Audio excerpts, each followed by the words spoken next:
What's going on, everyone? We are back for another live edition of the Bleed Los podcast, Carne Asada post-game edition. The Dodgers got it done, swept the Reds in the wild card round, and we are headed to the NLDS. We've got a lot to break down, but I want to introduce you to our post-game crew. We've got Cody, aka Canelo. We've got Anthony in the house. Producer Roger is behind the scenes at Dodger Stadium getting all of our post-game interviews and content. And as you know, I am Drea. And joining us tonight, friend of the Carne Asada, Vince Samperio. Many of you might know him as he's extensively covered the Los Angeles Dodgers for many years. We're going to get his takes on tonight's game and the series dub. But before we get into all of that, we want to make sure to tell you about DodgersBeat.com. Stay up to date and in the know with all of the latest and most comprehensive coverage of the Los Angeles Dodgers. It is your one stop for articles, interviews, contests, merch, and more. Never miss a beat and check out DodgersBeat.com. First off, Vince, welcome to the Carne Asada. Many in the Dodgers fan base have known you for some time covering the Dodgers in different capacities. So I'll start with you. Your thoughts on the 2-0 series sweep of the Reds? Yeah, happy to be here. Happy to be talking Dodgers and happy to be talking Dodgers series win. Would have been a lot more fun if the games ended after 7 innings the last couple of nights. But it's hard to be too upset. The Dodgers put up big runs.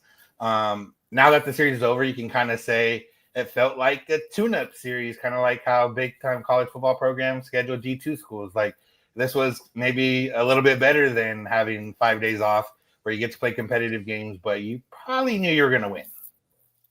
Probably. Anthony, how are you doing? Why did the Dodgers want to stress us out so much?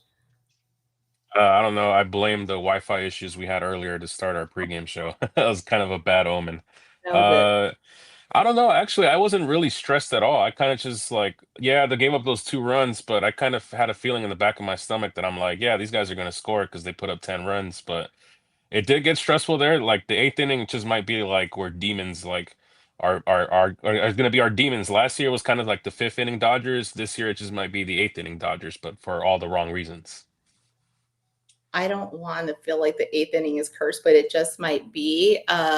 Cody, I did not think we were going to have to go all the way to Roki today. I'm kind of glad we did, but who knew that was going to be the top of our trust tree? How are you feeling?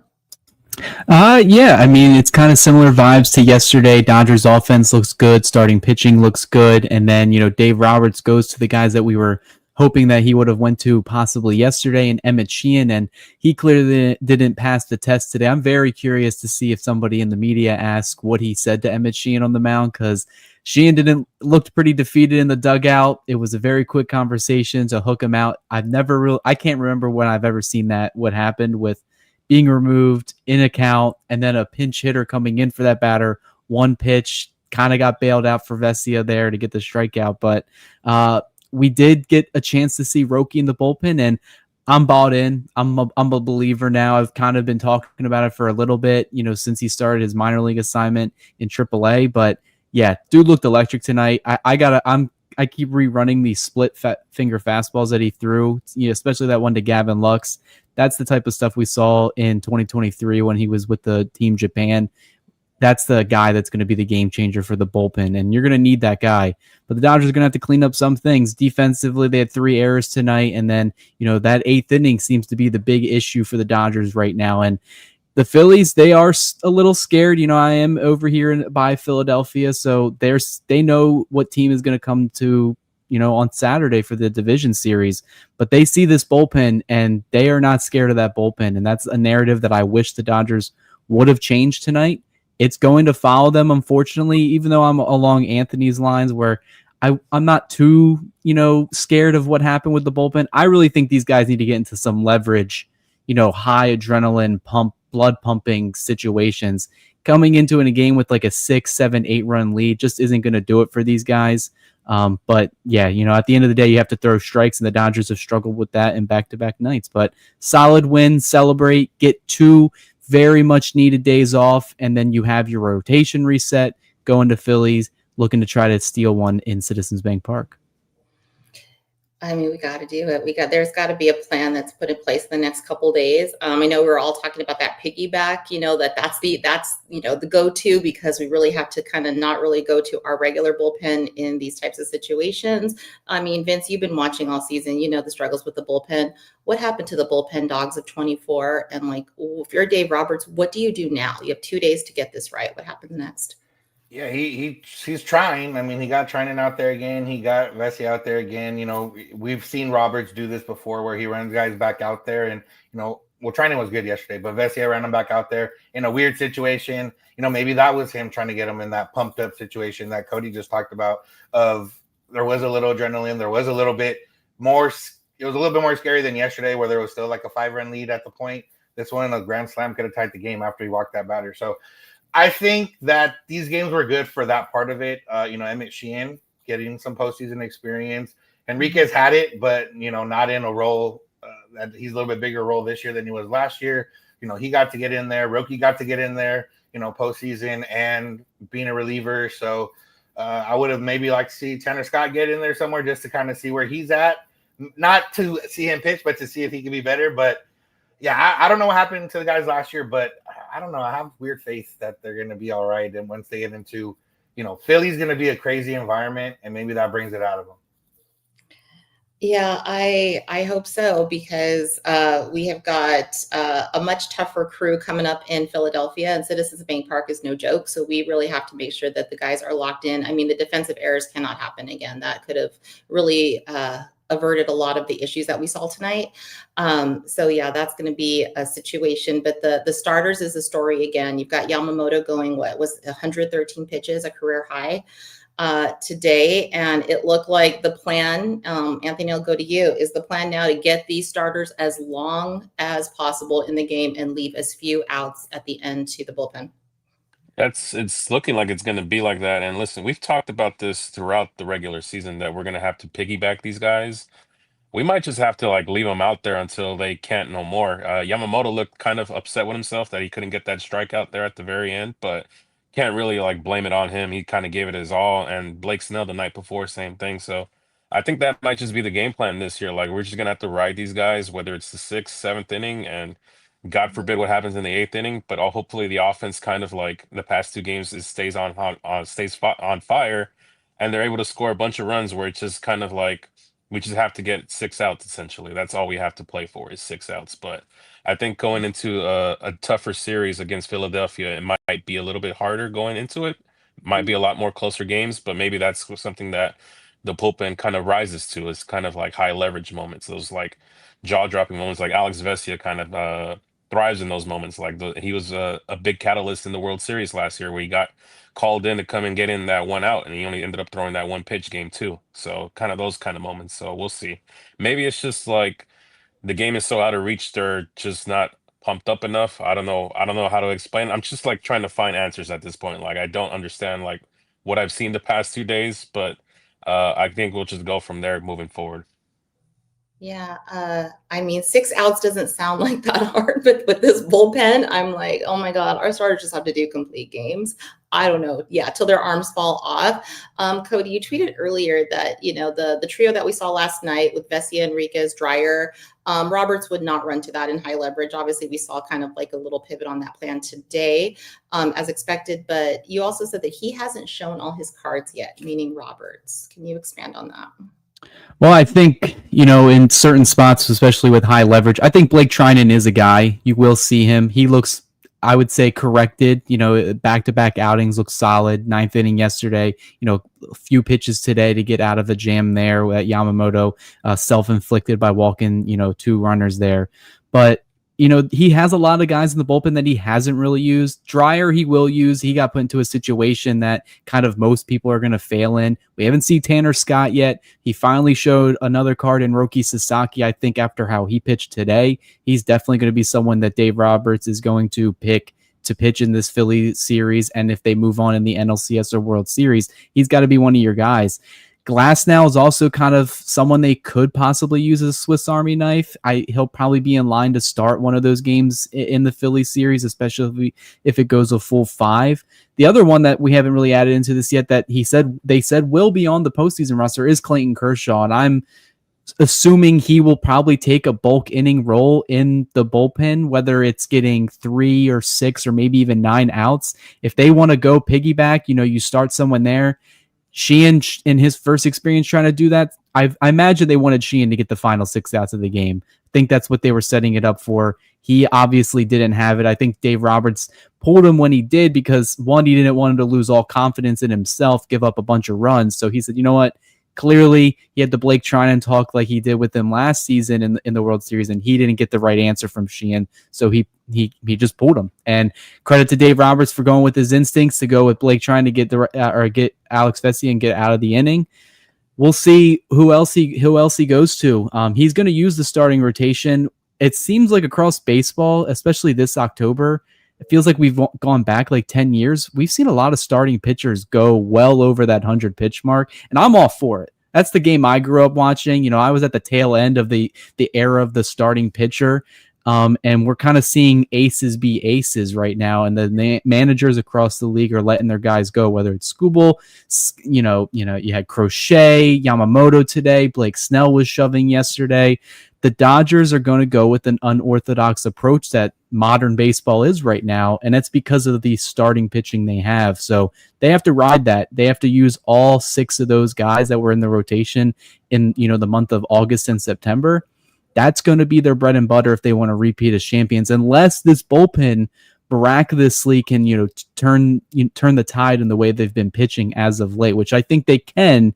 But Dave Roberts really isn't going to leave any room for error, especially when they get to Philly, because I feel like these wildcard games, I made my opinions known about this wildcard format. It is unfortunate that an 83-win team can sneak in and make the postseason. These were warm-up games for the Dodgers. They expected to win these games. They probably were experimenting a little bit, especially with the bullpen and back-to-back nights.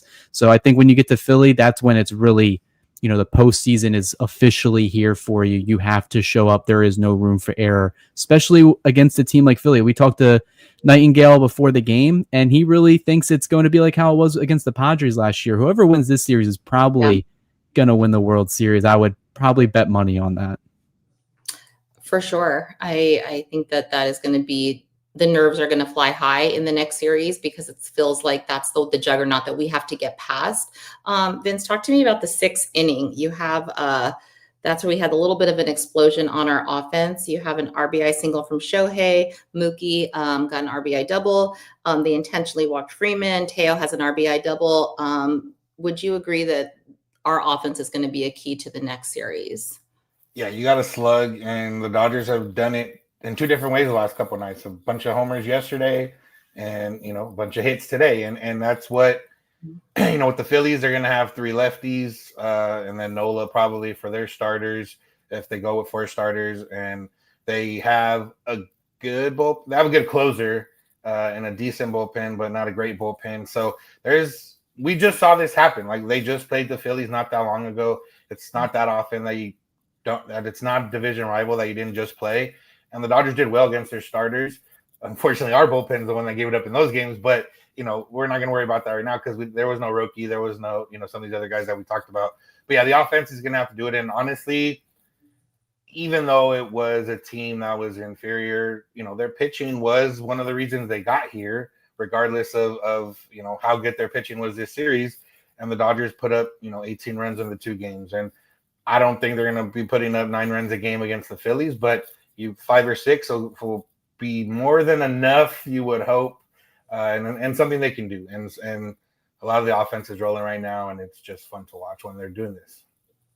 Yeah, and it was super fun to watch. And I think that Teo needed that hit because it's like, we saw what happened in the first inning. I'm seeing in the chat, very active chat tonight. Thank you all for joining us. If you want to kind of ask questions or go ahead and give us a super chat, we'll be more than happy to put that on the screen. But what I'm seeing is someone saying that there's Teo, Vasquez Media saying Teo's a liability, needs to tighten it up. Anthony, your thoughts?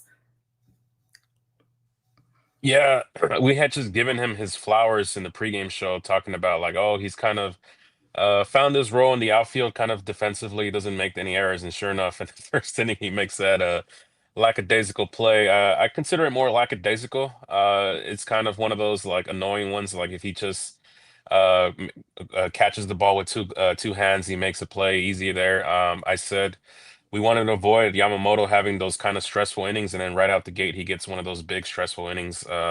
Unfortunately, it did cost us 2 runs, and I did mention it in pregame, a better team is going to punish us, and the Reds actually, and from what we all talked about, were they actually capitalized on that, and that could have actually ended up backfiring if we didn't actually explode on offense. But yeah, I don't think he's a liability. Again, his bat kind of answered those questions and doubts for me yesterday. But yeah, in the outfield, it's kind of a problem going forward. But hopefully, they tighten up here going up against Philadelphia, considering the quality of opponent they have. Maybe they just know that, yeah, this is kind of do or die, similar to last year, how when they matched up against the Padres, it was kind of like, yeah, this is the crescendo here. This is basically the mano y mano, best versus best. So I feel like they both sides know this is a chance to go to the World Series, essentially, whether we win this series or not.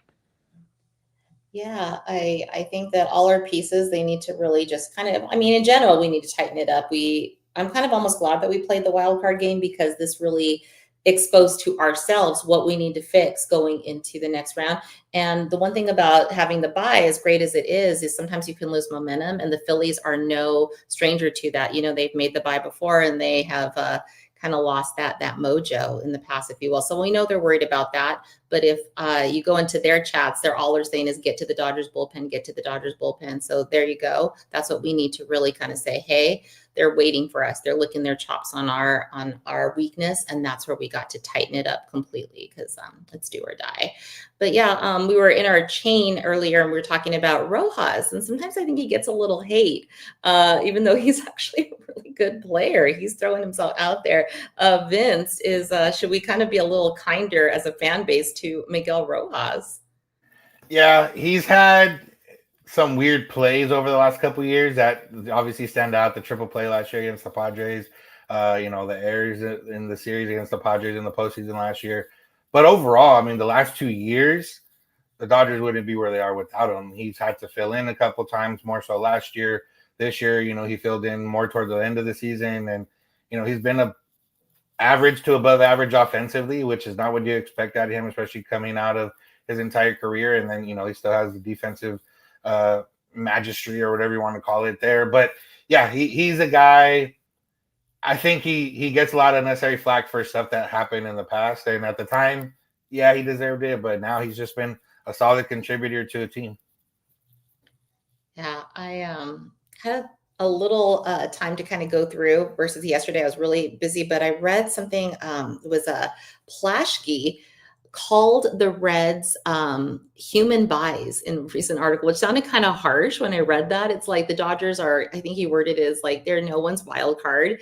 And the Reds were kind of just like inevitable that we would beat them. And I kind of feel bad. I mean, they're still a major league team, but and this can just be fanned out to any of you fellas, would you agree that it was just kind of inevitable that we were going to win this series and there was really no need to worry?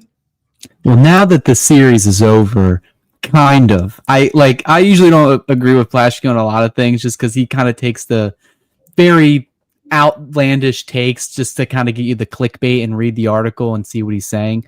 But yeah, that's been my biggest gripe about this entire wild card format, especially before this season. Most of the series just ended in 2 games. Usually the better team won at the end of the day.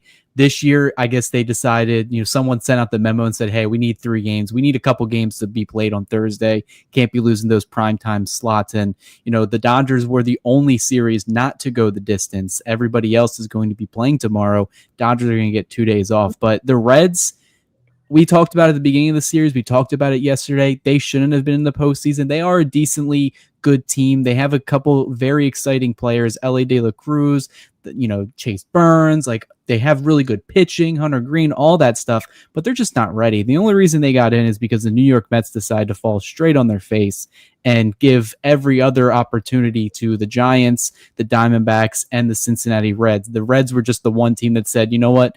Maybe we do want to make it to October this year. And their first opportunity in October since 2013 or 2020 was the Dodgers, the defending World Series champion, a team that spent over, $1 billion on their roster. But they were just outmatched in every single way of the game. If the Dodgers just didn't have these bullpen issues, we're talking about, like a plus like 15, 16 run differential in this series where Dodgers just run away with it. Kind of boring baseball. The bullpen made it a little bit more interesting. It gave us a little bit more things to talk about and discuss, but yeah, it wasn't close at all. I tried to give the Reds as much credit as I could coming into the series just because, Drea, like you mentioned, we've been hurt by the team so much in years past. We've seen a team that had like minus 19, 20 wins like the Padres in 2022, knock us out. So we don't take any of these postseason series for granted, but looking back on it now, I would kind of, buy what Plashy was saying there in that article. And I did get a chance to read it. I did agree with a lot of the points, especially about this postseason format, having a team like that make the postseason. Just the unfortunate part of it. I don't think Major League Baseball is going to change it anytime soon because more TV time equals more money. They want more teams to be playing at this time of the season. So we'll see what happens. Yeah, I agree. I feel like the Reds, they probably shouldn't have been there. And I was and Vince, we talked about this last night on our shows, like, I was so convinced that the Mets were going to be in there. So, I was a little bit taken back because, with Juan Soto, that contract, you just would think like, how do you fumble that ball? But, we'll see. They have 15 years with Juan Soto. They're a great organization overall. But yeah, I was a little surprised that the Reds were around. But yeah, I'm really excited to be going on to Philly. But yeah, we're kind of well into the show. Haven't even talked about Kiké. Again, Vince, we talked about him last night. Your thoughts on Kiké? Is he our magic key going forward? Yeah, I mean, I tweeted October Kiké is gonna end up being one of my all-time favorite Dodgers. Like, he's a guy that has shown up in different ways at different times, and for whatever reason, I asked them directly last year when I was out there for the World Series, just kind of, what was that mindset change, or when he started whatever it was, and he said it's meditation, and he has a sports therapist, and he watches like a video every morning, and not whatever it is, and for whatever reason, you have to go through Kiké a couple big home runs during the season, but he's probably gonna hit around 200. He's gonna play the normal defense, but then when you get to October, he just lengthens this lineup so much, and you got the big three at the top. Hopefully they get Will Smith back. You go big four, and then you got Muncy and Teo who are like in the next tier. But then Kiké, the way he plays, is up in that tier with them, and then your lineup is 6-7 guys deep, and then you have whoever else it is. It doesn't really matter at that point because they just have to get on once or twice ahead of Ohtani and hope something happens. So yeah, Kiké is he's the reason Michael Conforto is not on this roster, because Kiké was going to be starting, and that's what ended up pushing up Conforto off, and I think a lot of people were happy about that. So happy about that. I mean, a lifetime contract in October. For as long as he wants it, there's no way we can do without him. Yeah. So Anthony, your highlight of the game and player of the game, what was it?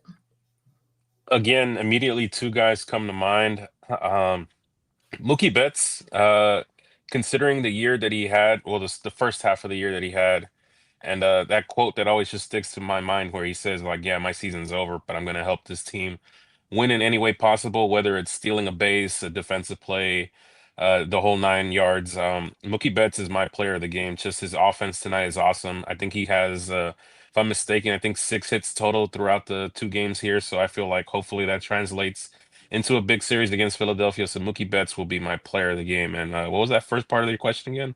What was your highlight of the game? Oh, highlight of the game, Yamamoto getting out of that bases loaded jam, and then he let out that roar. That's definitely my highlight of the game. All right, Cody, you're up. Give me your player and your highlight. I like Mookie Betts in this one. I feel like a lot of times, a lot of Dodger fans have taken Mookie Betts for granted, especially this season. Obviously, he didn't get out to the hot start. Been playing really good baseball as of late, playing really good shortstop, something I really love to see. Proving all the doubters wrong. He should no doubt get a finalist, at least a nomination for the Gold Glove Award. And I like his mentality of saying, it's a new season. I'm going to, try my best to do what I can to make the team win. And today going 4 for 5, mean, that's going to do it. Getting 4 hits, couple doubles, couple RBIs. They walk Ohtani in front of you. I always love when, Mookie Betts comes through in those moments. But yeah, between him and Yamamoto, I would say co-MVP for today. Yamamoto did his thing on the mound, and Mookie Betts, he made the lineup a lot deeper. And now that he's fully back, Ohtani's doing his thing. Teoscar Hernandez ran into a couple yesterday. Everybody in this lineup, 1 through 9, even Ben Rortvedt, dude, like this guy can drop some bunts. He's getting on base. I'm kind of forgetting about Will Smith a little bit just because of the way he's calling the games behind the plate. So Dodgers, they're playing good baseball at the right time, and does get me excited for, kind of to see this feeling in October. It feels like something that's foreign to us Dodger fans. And I know they've won 2 World Series, but we've seen them make the postseason every year. We've seen them kind of, the flame kind of die out once they get to, the middle round. So I'm excited the way they're playing, and they look really good right now. Tough to beat, but we'll see what happens. See what happens. All right, Vince, you're up. What's your player of the game? Yeah, it's hard not to go with the 2 that were mentioned, but I'll go with Yamamoto because coming out of that first inning, you think like, oh man, it's going to be one of those games, and Yamamoto, could have went the wrong way and could have let it affect them and everything else, and he didn't, and he got through it, and he almost got through 7, and he gave the Dodgers what they needed, and he came through in that big bases loaded situation. So I'll go with Yamamoto, and the moment of the game or play of the game is not necessarily on the field, but I don't know if you guys saw the video of Teo kind of hugging Yamamoto and kind of being like, I'm sorry, like for making that out or not making that out. And I think that was big. Like, these guys, we've heard that are a close-knit team. We heard last year that they really locked in, and that's what kind of propelled them. And hopefully that's what they're doing again here. And then Teo ends up getting the 2-run hit later in the game to kind of make up for it. So I think it's one of those things where if you're not locked into the playoffs already, but maybe that helps Teo lock in just a little bit more. Totally. Kiké will always and forever be my player of every game in postseason. So I'm going to always go with him. I'm a little biased. I love me some Kiké. But yeah, I definitely, when we got out of that first bases loaded jam, I exhaled. I don't think I could breathe that entire inning. So definitely showing that when the pressure is the highest, they still have the ability to get out and to get out of that jam. So I was impressed, as even though they put us through a lot of stress, definitely excited that we were able to come out with a dub and not have to worry about this tomorrow where it's a do or die situation.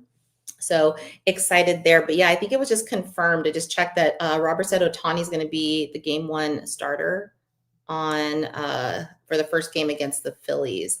So yeah, the right choice, Anthony? Yeah, it's definitely the right choice. I'm excited to see him. I think this is the first time he pitches in a postseason environment, if we don't count the World Baseball Classic. So I'm kind of getting ready for Saturday. Saturday is going to be an electric night. So I can't wait for it. Yeah. What time is that game, Cody? Because I think you had posted or said something. Like, I'm not sure what the schedule is. I believe it's either 6:08 or 6:38. Red Sox Yankees. Yeah. Yeah, it's one of those two. It's all dependent on, the Red Sox Yankees, who gets the prime times for Fox, all that stuff. So, but it'll be at like around 3:00 on the West Coast time. Phillies gets the night game until it reverts back to Dodger Stadium. We'll see what the time zone differences are doing there. But yeah, that's what they're working with. All right. So we are going to go to my fun little game. I'll start with you, Vince. We will win the NLDS if fill in the blank. If the offense shows up, I think this series is going to be won by the offense. Offense it is. Cody? Yeah, I think it would be cliche to say the bullpen. I actually am a little bit more confident than most of them going into this series because I don't know if it was something with the Reds hitters. They were very patient at the plate and they kind of knew what pitches to swing at. They either attacked early or they were very patient and worked the count, got their walks. Clearly the Dodgers bullpen allowed them to kind of get into that situation. But one thing the Phillies do is, man, they swing and they either slug or they're swinging and missing at a lot of stuff. Dodgers pitchers, they ranked like top 3 in like stuff plus on Fangraphs, which means they're getting their strikeouts. That could be a bad matchup for the Phillies. So I think it's going to really come down to the pitching. And, you know, the Phillies have really good pitchers. They have really good left-handed pitchers. The Dodgers were one of the best left-handed hitting teams. I think that's advantaged them there. Dodgers really took care of their starters a couple weeks back in August. And, we didn't really see much of the Dodgers bullpen. They were the culprits, that reason why we got swept that series. So, yeah, I mean, I think it's going to come down to the pitching, just like how it kind of did this series as well. Obviously, the Dodgers dropped a bunch of runs, but it was a trial run for the bullpen. I think Dave Roberts is going to manage it a lot differently for the rest of the series and for the rest of October if they continue to move on. But I think it's always going to be the pitching. The offense, I think I'm confident they're always going to show up. So it'll come down to that bullpen, last 3-4 innings of a game.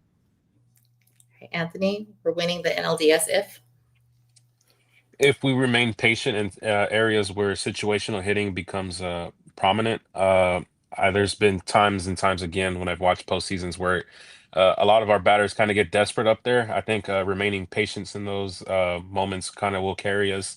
And if the starting pitching continues to do what the starting pitching has been doing for like a 2-month stretch here, if they just continue to go 6+7 innings of just scoreless ball or maybe one run here and there, I feel like I like our chances against Philadelphia. I do too. I really think that, before we get to like predictions on how that's all going to go, I really do think that, as kind of stressful as it gets when I calm down a little bit, I really do see that we have the tools, we have the ability to get this done. We can repeat.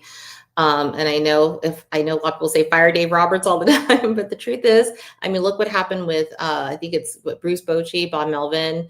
I think even Snicker's not going to be with the Atlanta Braves anymore, for various reasons. They are going to be stepping down.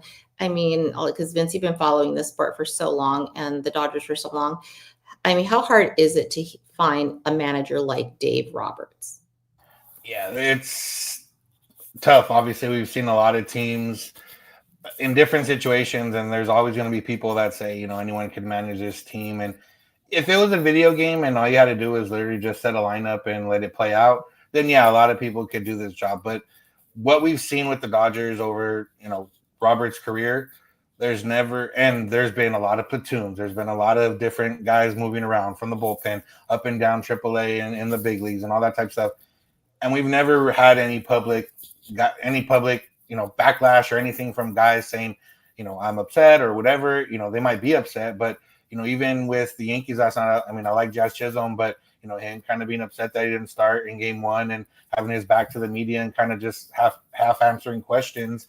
The Dodgers have never had that. And that's because I think that Dave Roberts communicates to these guys what their role is, what it's going to be. We hear guys come up from the minors all the time say, I know what my role is. The veterans let me be who I am and kind of let that happen. And, that's all because of what Dave Roberts created. And yeah, there's some in-game decisions that I don't agree with, but I've watched a lot of playoff baseball the last 2 days, and there's been a lot of in-game decisions I don't agree with from other managers. So I'd rather have the one that can also keep the clubhouse intact. Definitely. Would you agree with that, Cody?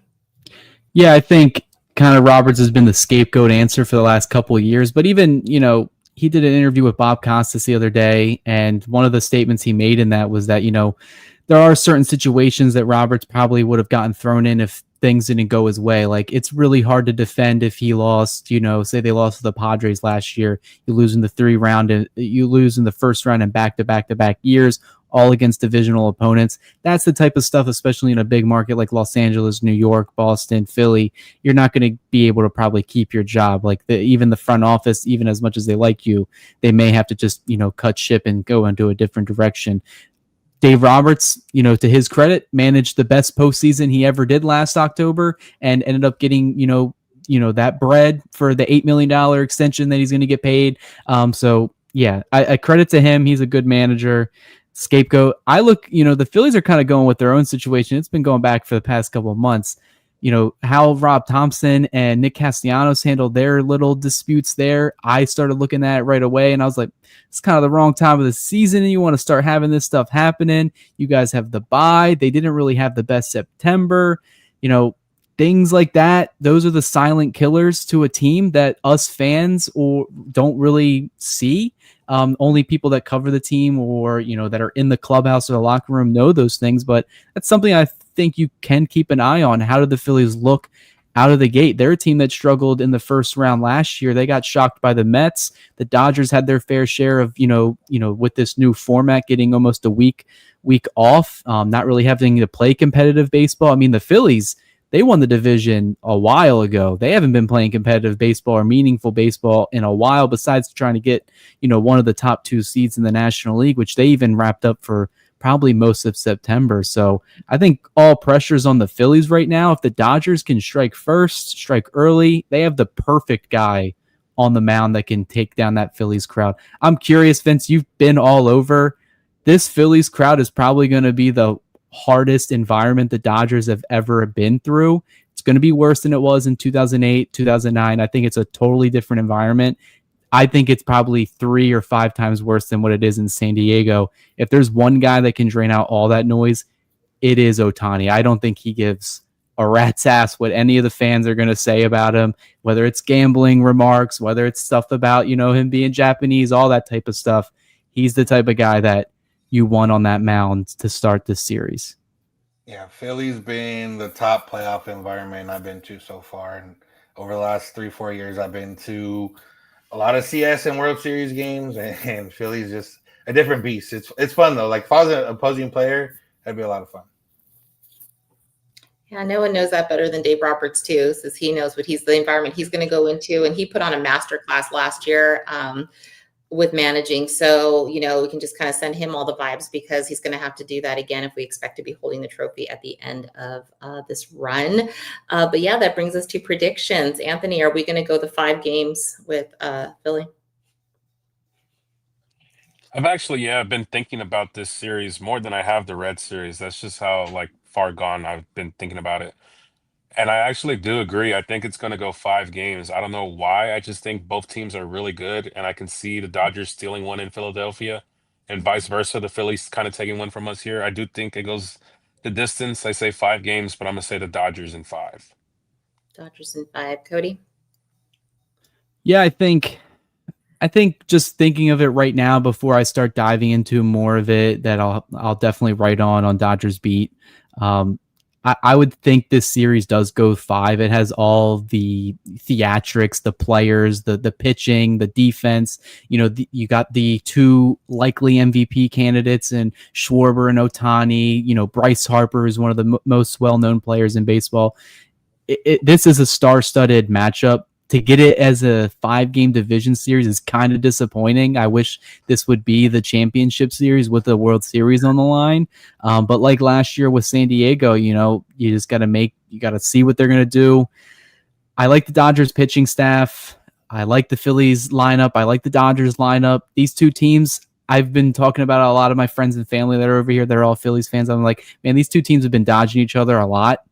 Since 2022, when the Phillies entered their World Series window, whether they faced the Padres in 22 or the Dodgers got eliminated early in 23 or the Phillies getting eliminated early last year, these 2 teams were destined to meet at some point. And I think this is a very big time, because I think there's a lot more pressure on the Phillies. That's where I'm just going to get it down to. The Dodgers won the World Series last year.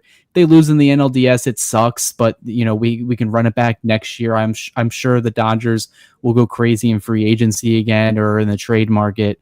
But the Phillies, man, this is like their last hoorah. Like, they got a lot of free agents coming off that roster. Nick Castellanos sounds like he doesn't want to play there anymore. I imagine they try to trade him, or they may even just have to, release him outright if no one has a taker on his contract. Schwarber's a free agent. Bryce Harper isn't getting any younger, and they don't really have a good farm system either. So if they don't win the World Series this year, I don't think they are going to with this current group of players, especially with a lot of the other teams in the National League starting to play really good baseball. And the Dodgers window isn't going away anytime soon either. So I think the pressure's on Philadelphia. I don't think it's on the Dodgers. I think the Dodgers are going to take a lot of what they did against this Red Series as momentum. I do believe in that a little bit. I think it still goes 5, though. But yeah, I think you want it to go 5. As a baseball fan, you want this series to go 5. Yeah. Vince? Yeah, I want to say Dodgers in 4. And honestly, I think, they got the series this year with like the extra day off. I think that's why it goes to 5, because both both pitching staffs will have that extra day in between games 1 and 2. They'll have a day off in between 2 and 3.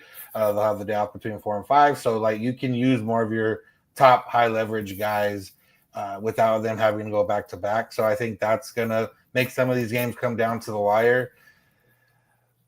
But I still want to say Dodgers in 4. Like, I don't know. I just feel really good about the offense right now. I feel really good about the starting pitching. And I just feel like they'll move enough pieces around in the bullpen to get it done. So I'm going to go with Dodgers in 4 because, why not? I actually am feeling, I want to say 5 because I just love baseball and I don't really actually want it to end. But I do think that, they're in it to just kind of go fast, hard, and mean at the beginning of the series and not play around because you just never know. Every run's going to matter. I could be wrong, but I don't think we're going to be putting up 10 and 7 spots in the Philly series unless maybe the offense will. But I really think that we need to just kind of get our work done, get out, kind of get rested up for the CS. And hopefully we make it that far. But yeah, I'm going to go with Dodgers in 4. So we'll see how we do on all of that. That will be super fun. So we're going to get ready to wrap it up. Cody, you've been a busy, busy boy. Tell us where we can find all of your articles with you and Steve Webb. Yeah, Steve was on the pregame show. Me and him have been taking it down on DodgersBeat.com. Bunch of updates. I'm pretty sure we're going to have our hands full with this Phillies series. A lot of stuff to talk about, a lot of memories, painful memories about those late 2000 Dodger teams looking to get revenge on the Phillies. It'll be definitely a good matchup, but DodgersBeat.com, obviously my ex social feed, all that stuff, that's where we're all posting. So it's going to be a busy week. Busy couple days off, and then we're going to gear up for this series on Saturday. That's awesome. Okay, Anthony, final words.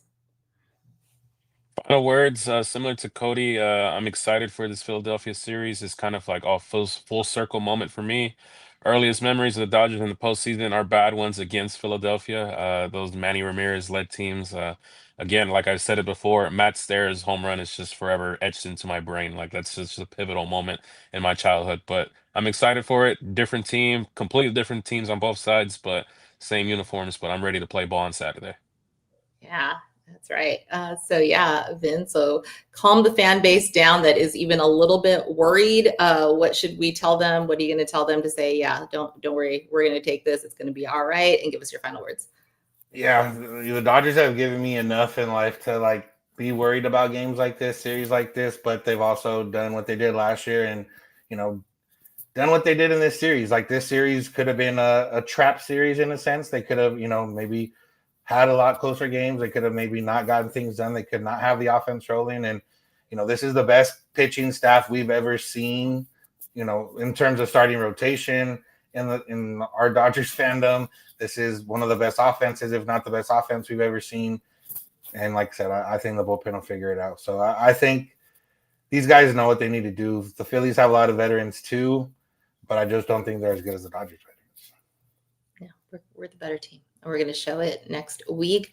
Thank you for joining us, Vince. It was such a pleasure to have you. So excited. We hope we can have you back on the show and kind of get your takes again. But it was just fabulous talking to you tonight. So just like we all said, make sure to check out DodgersBeat.com. That's going to be where you go to get all your articles, get all the latest info on the Dodgers. Make sure you check out the Bleed Los podcast. Roger's going ahead and getting all of our stuff from behind the scenes. You can see pregame, postgame interviews, and we're going to continue to go pregame and postgame for all of the playoff run for as long as we're in it in October. So happy October, everyone. This is starting off on the right foot. Go ahead and check out our handles. You can find me, Drea, on Instagram at Ravine Queen 1958. Check out Anthony on X at Anthony Acosta _. Check out Vince, Vince Amperio at Vince since 91. And check out Cody on X at Snavely Cody 6. So we'll be posting and we'll be keeping you all up to date until next time. So with that, we got the dub, boys. Let's go Dodgers.